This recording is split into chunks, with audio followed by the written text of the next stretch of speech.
টাকা 1000 টাকা যারা মানুষের ঘরে খায়া লিল্লা খায়া যারা বড় হইয়া বড় বড় কথা বলে এদের কথা এদের কোনো সেন্স কাজ করে বলে আমি মনে করি না, বা মোনাজাতের ভাষা পরিবর্তন হয়ে যায়। এরা হইলো মোল্লা মুন্সি, মোল্লাতন্ত্র কিন্তু ইসলাম নয়। কাজে এই বাংলাদেশে মোল্লাতন্ত্র হয়েছে আর ধর্মের নামে ব্যবসা শুরু হয়েছে। কিশোরগঞ্জের ওই বেয়াদব গত 60 বছরে তোর মতো বেয়াদবের মতো কথা বাংলাদেশে কোনো নাস্তিক মুরতাদ, কোনো স্বঘোষিত মুরতাদ এত বড় কথা বলে নাই।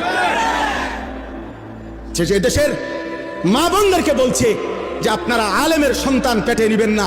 আরে বেটা বেয়াদব, তোর মতো বেয়াদবকে, তোর মা বাপকে যদি কোনো আলেমে দিন বিয়ে না পড়াইতো তো তুই ফজলুর রহমান কোনো নেককার চরিত্রবান কোনো পবিত্র নারীর ঘরে জন্ম নিতে পারতি না বেটা।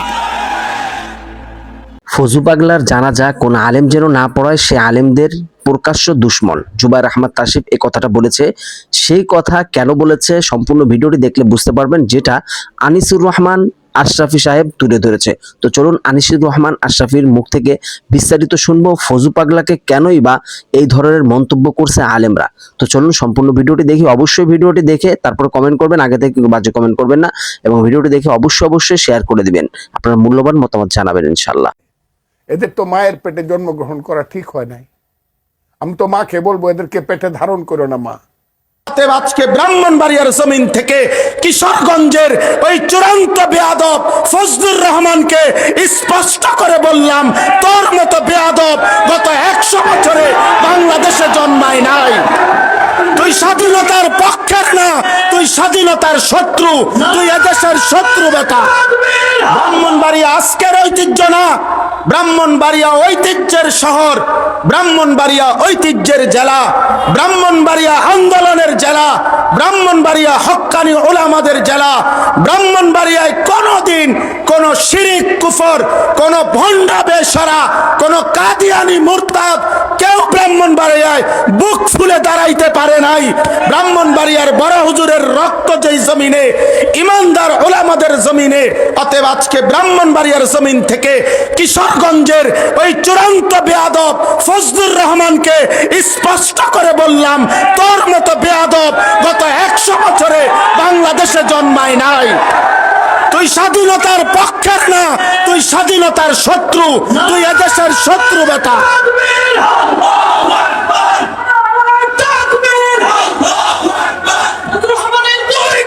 জুতা মারো তালে তালে।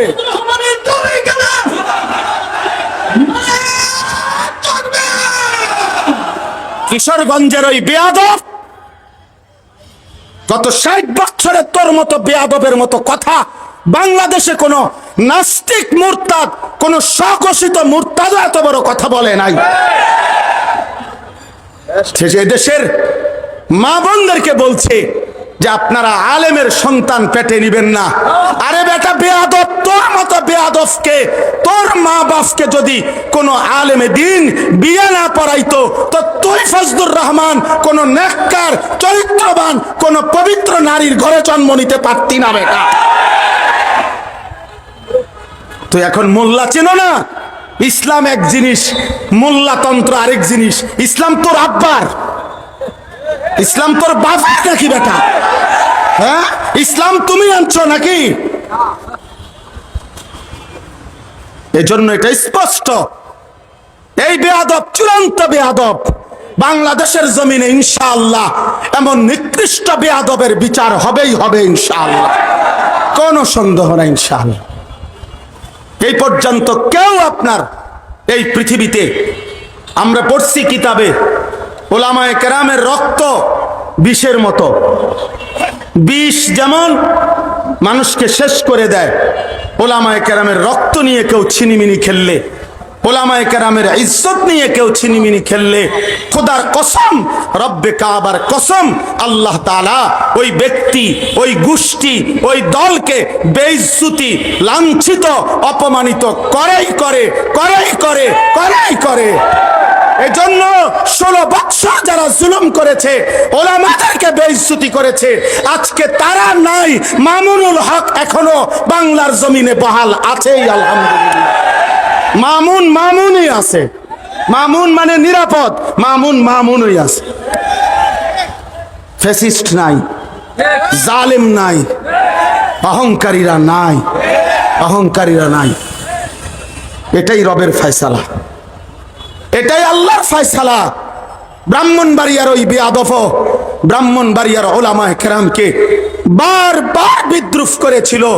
তুমি ওবায়দুল মুক্তাদির আজকে ব্রাহ্মণবাড়িয়ার জমিনে নাই, কিন্তু ব্রাহ্মণবাড়িয়ার কওমি মাদ্রাসাও আছে, আল্লামা সাজিদুর রহমানও আছে, আল্লামা মুফতি মুবারকুল্লাহ আছে, থাকবে থাকবে থাকবে ইনশাআল্লাহ।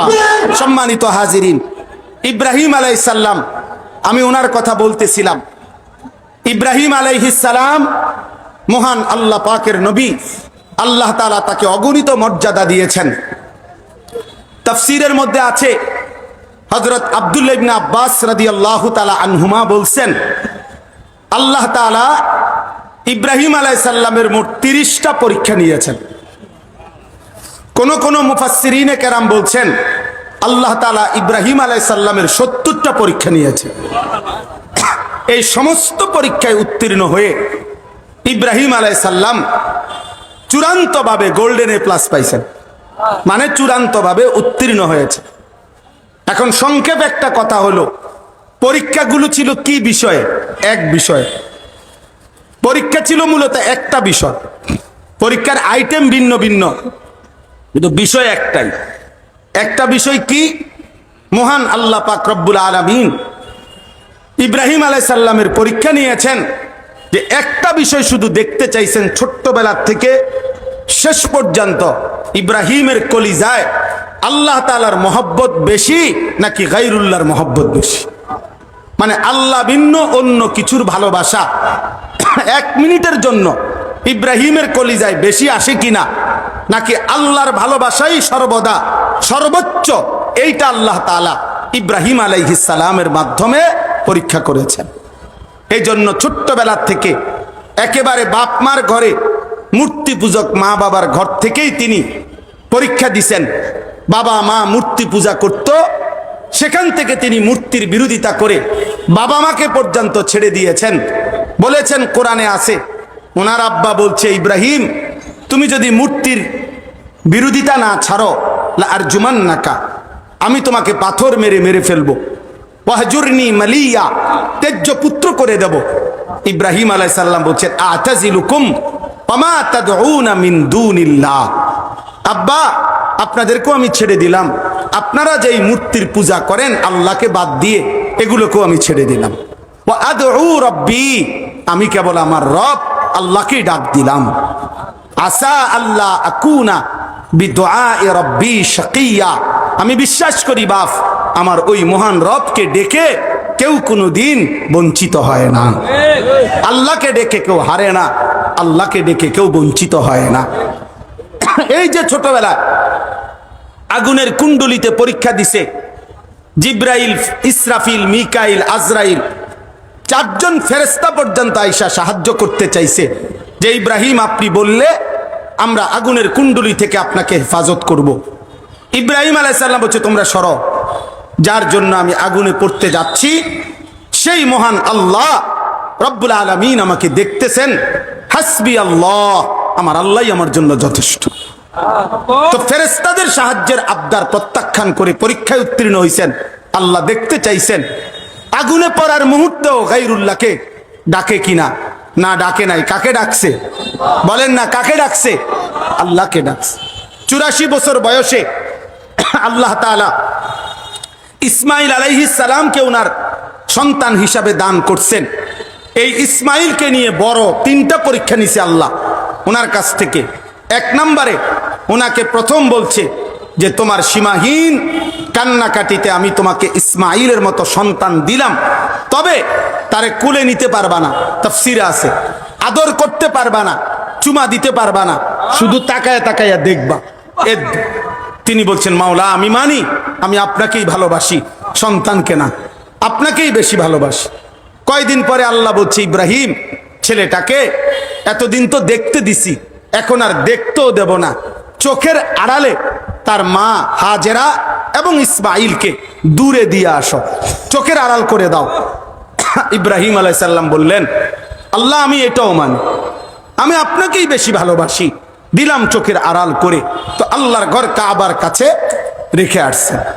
কিছুদিন পরে আল্লাহ তাআলা বলছেন, ইব্রাহিম প্রথমত আদর করতে দেই নাই, তারপরে চোখের সামনে রাখি নাই, এবার আমি তোমার চূড়ান্ত পরীক্ষা নিতে চাই, সেটা হলো সন্তানটাকে জবাই করে আমারটা আমারে দিয়ে দাও।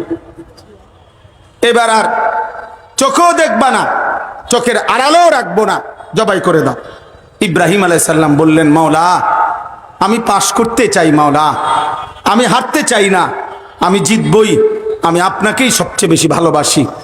এই কারণে ইব্রাহিম আলাইহিস সালাম সত্যি সত্যি সন্তানের গর্দানে ছুরি রাখছেন। আল্লাহ তাআলা সেই চূড়ান্ত পরীক্ষায় আল্লাহ তাআলা উত্তীর্ণ ঘোষণা করছেন, কাদ সাদ্দাক্তার রুইয়া, হ্যাঁ ইব্রাহিম পরীক্ষায় কামিয়াব, তুমি সফল, তুমি কামিয়াব। এইভাবে আরো অনেক পরীক্ষা আছে।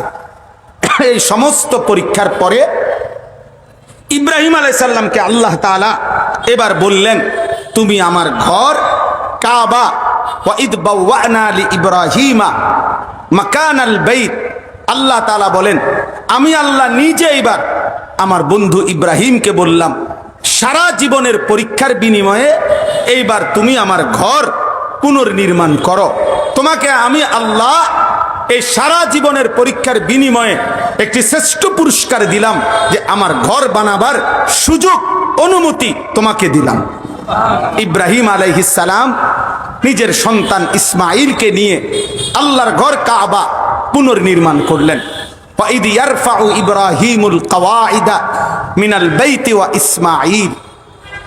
আমি এবার যে কথাটা বলতে চাই, এখানে আয়েশা ইব্রাহিম আলাইহিস সালাম সারা জীবনের পরীক্ষা দিছে, বিনিময়ে আল্লাহর কাছে কিছু চায় নাই, আল্লাহর ঘর কাবা নির্মাণ করছে।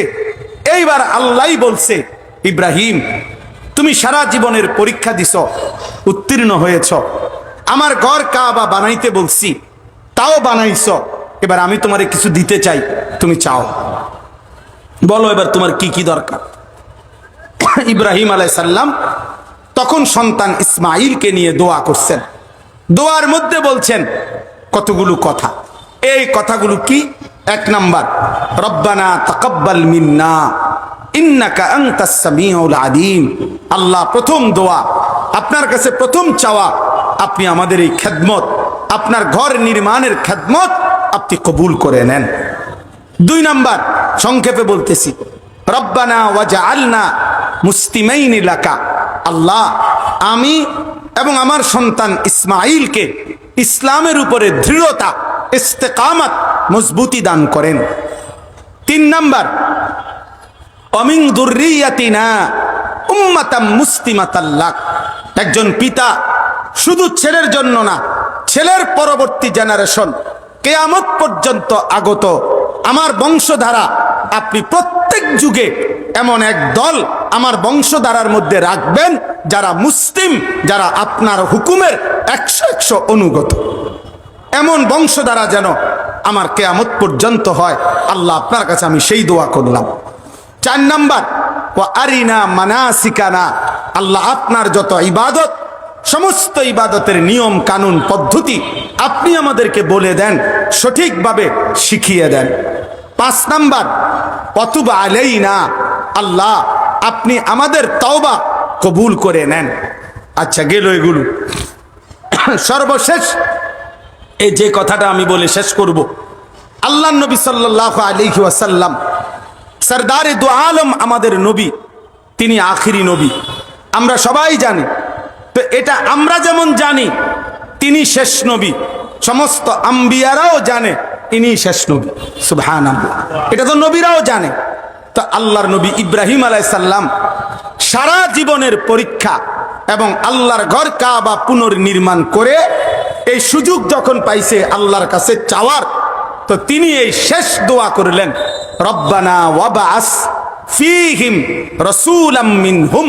আয় আল্লাহ, আমার ফরিয়াদ ওই আখিরি জামানার পয়গম্বর, ওই আখিরি নবী মুহাম্মদ সাল্লাল্লাহু আলাইহি সাল্লাম, তাকে আমার এই সন্তানের বংশধারায় দান করেন। আমি আখিরি বন্ধুকে চাইলাম, আমি শেষবারের মতো আপনার কাছে এমন একটা জিনিস চাইলাম যেটা আপনার কাছে আছেই কেবল একটা, তিনি রাসূলুল্লাহ সাল্লাল্লাহু আলাইহি ওয়াসাল্লাম। বলেন আলহামদুলিল্লাহ। তাইলে আমাদের জন্য, এই আখিরি প্রজন্মের জন্য, আখিরি উম্মতের জন্য ইব্রাহিম আলাইহিস সালাম আমাদের নবী, আখিরি নবী সাল্লাল্লাহু আলাইহি সাল্লামকে চেয়েছেন। এবং কেন চেয়েছেন? তো ইব্রাহিম আলাইহিস সালাম বলে দিছেন, আমি ওই আখিরি নবী মুহাম্মদকে কেন চাইলাম? এক, ইয়াতলু আলাইহিম আয়াতিকা, আপনার কোরআন, আপনার আয়াত সে আমার এই বংশধারার মধ্যে তেলাওয়াত করবে, এই জন্য। দুই, ওয়ায়ুআল্লিমুহুমুল কিতাবা ওয়াল হিকমা, আমার এই আখিরি পয়গম্বর মুহাম্মদ সাল্লাল্লাহু আলাইহি সাল্লাম আমার এই বংশধারায় কিয়ামত পর্যন্তের জন্য যারা আসবে, এই প্রজন্মকে তিনি কোরআন এবং সুন্নাহর আলোকে জীবনের শিক্ষা দিবেন, জীবনের তালিম দিবেন কোরআন সুন্নাহর আলোকে। তিন নাম্বার, ওয়ায়ুযাক্কিহিম, প্রত্যেকটা মানুষের অন্তরকে তিনি শতভাগ পবিত্র করে দিবেন অন্যায়, গুনাহ, আল্লাহর অবাধ্যতা, যত মন্দ আখলাক তার থেকে।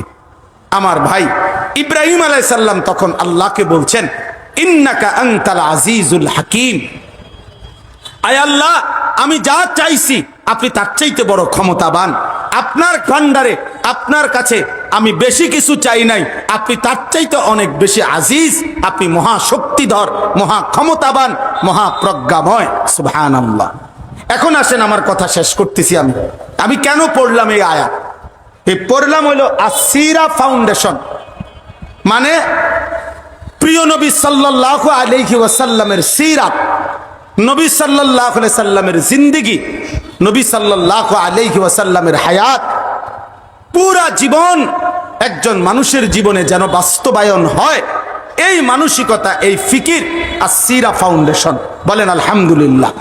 তাইলে ইব্রাহিম আলাইহিস সালাম মুসলমান হিসাবে সমস্ত ইমানদার মুসলমানের জন্য পছন্দ করে দিয়েছেন আমাদের নবী সাল্লাল্লাহু আলাইহি সাল্লামকে, এবং আমাদের নবীর তালিম, আমাদের নবীর তিলাওয়াত, আমাদের নবীর তাজকিয়া, মানে নবী সাল্লাল্লাহু আলাইহি সাল্লাম তিলাওয়াত করবেন, নবী সাল্লাল্লাহু আলাইহি সাল্লাম কোরআন সুন্নাহর তালিম দিবেন, নবী সাল্লাল্লাহু আলাইহি সাল্লাম অন্তরকে মন্দ আখলাক থেকে পবিত্র করে দিবেন। এটাই ছিল ইব্রাহিম আলাইহিস সালামের চাওয়া।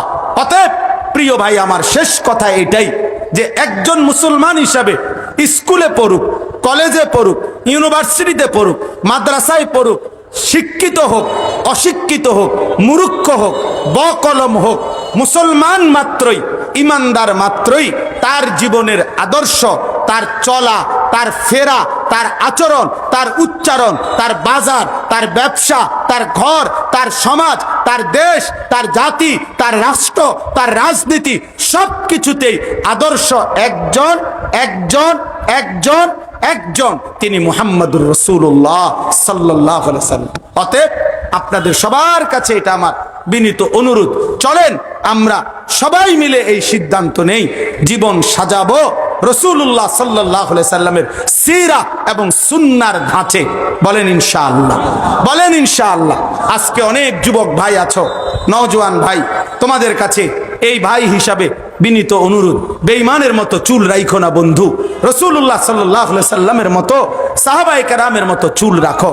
আমার প্রিয় ভাই, আমার নওজোয়ান বন্ধু, চেহারা, সুরত, চলা ফেরা রাসূলুল্লাহ সাল্লাল্লাহু আলাইহি সাল্লামের সুন্নাতের রঙে সাজাও, সাহাবায়ে কেরামের রঙে সাজাও। প্রিয় বন্ধু, কোন রেসলিং খেলোয়াড় মুসলমানের যুবকের আদর্শ হইতে পারে না, কোন ফুটবল ক্রিকেটের খেলোয়াড় মুসলমান যুবকের আদর্শ হইতে পারে না। তোমার জন্য রাসূল সাল্লাল্লাহু আলাইহি সাল্লামের আদর্শ আছে, সাহাবায়ে কেরামের আদর্শ আছে, কাজে আমরা তার কাছে যাব কেন? এজন্য দয়া করে প্রত্যেকটা যুবকের কাছে আমার বিনীত অনুরোধ, চলেন আমরা সিদ্ধান্ত নেই, আমরা রাসূলুল্লাহ সাল্লাল্লাহু আলাইহি সাল্লামের রঙে নিজেকে রঙিন করব। বলেন ইনশাআল্লাহ, বলেন ইনশাআল্লাহ, বলেন ইনশাআল্লাহ। আল্লাহ তাআলা সকলকে তৌফিক দান করেন। এই সিরা ফাউন্ডেশনের সার্থকতা তখনই হবে যখন আমরা আল্লাহর নবী সাল্লাল্লাহু আলাইহি সাল্লামের সুন্নাতকে আঁকড়িয়ে ধরার